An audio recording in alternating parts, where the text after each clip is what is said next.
The Austrians, under the Habsburgs, are going to have various troubles dealing with especially religious issues during the time of the Protestant Reformation. And it's going to culminate in the Bohemian lands at the beginning of the 30 Years' War. 30 Years' War is from 1618 to 1648, and this is previous to the Siege of Vienna. And the war begins actually in the Bohemian area of Prague, an event called the Defenestration of Prague. There's a very famous, important person who's thrown out this window in Prague, and thus begins this religious conflict. And what the 30 Years' War was really about was determining which religion would be in which area. In the German states, there's the Protestant Revolution begins in the north, in the northern German states, which Austria had much control over for a long time. The Austrian crown, or the Habsburgs, were considered the Holy Roman Emperors, which was kind of this loose confederation of the German states. And the Habsburgs felt that they should be the leading force in the region, and their king should be the leading power. And hopefully maybe one day uniting some of these German states. This is not going to come to fruition. The Habsburgs will never fully be able to unite the German states, and at the end of the 30 Years' War, they do regain dominance in the Bohemian lands, and the nobles there are virtually wiped out under the war. And the 30 Years' War is a devastating war to Europe, and the amount of dead in the German states was probably the worst tragedy seen on the European peninsula for a very long time, and just devastated many communities. The Bohemians are going to lose control of their own region to be underneath the Habsburgs from that time period. Protestantism is going to try to make its push, however, and as I said earlier, the Calvinists are going to have their greatest achievements in some of these regions, especially in the what was of that divided Hungary, that three-part region in the Transylvania area, where I said there was more religious freedom.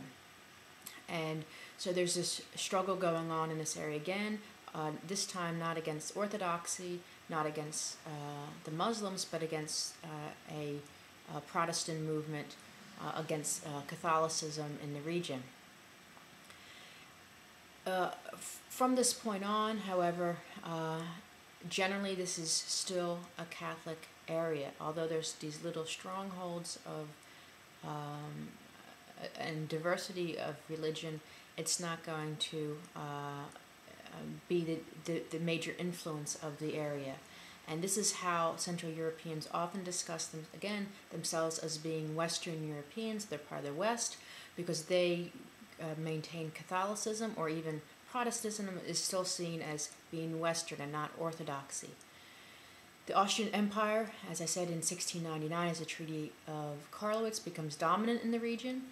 Not only do they gain some of this Ottoman territory, but they start to make other inroads, and in the late 18th century, with the division of the Polish-Lithuanian Commonwealth, they're going to get the city of Krakow under their control, and the area of the Galician provinces, which is parts of northern Slovakia and southwestern Ukraine, that subcarpathian basin region, which was basically a Polish-Ukrainian Catholic region, which again is going to be important to the Habsburg monarchy to maintain their peoples under Catholic control if possible.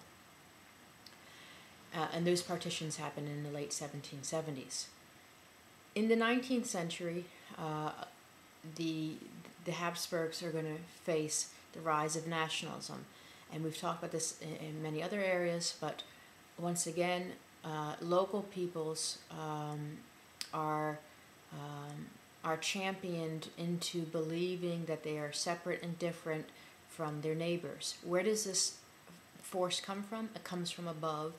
Again, it comes from the noble class is pushing this, is going to identify who's who in this region. The people are local people. We're from the area. There's different languages being spoken, and that's very, typical to the region. In Hungary, it's going to be led by Count Széchenyi, and Count Széchenyi is going to look to the Hungarian peasant, and this is what becomes popular.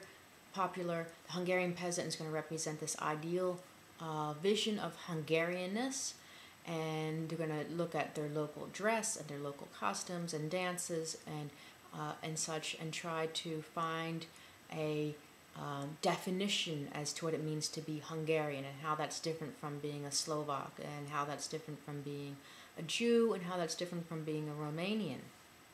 And they're going to have fancy dances, and where these very rich women who dress in Parisian gowns usually are going to have these costume balls where they dress as the peasants do, but in much fancier fabrics and such. And when we think of what is the national costume of Hungary or Poland or such, comes from this national movement. And where did these dances, or these national dances come? Again, 19th century, they're just trying to mimic what's happening there. Are they part of that culture? Not at all. Many of these people, as I said, were followed the fashion of Paris, and were urban and cosmopolitan, some of the leading forces here. Or they were wealthy gentry landowners, or they're just large landowners, not very wealthy at all. But it's from the noble class, not from the peasants. The peasants have no idea generally what's going on. And in many of these regions are still under serfdom, and that's not going to fully be out of the region until the 1850s or so. And the rise of nationalism is going to provoke revolution in the area in 1848, and this is the major date to Central Europe of when you see the first national groups fighting against the Habsburgs. So in Hungary, it's going to happen in March. There's also going to happen even in Vienna itself. We're going to have fighting against the crown, and the crown's going to have to flee, but they will eventually regain Vienna.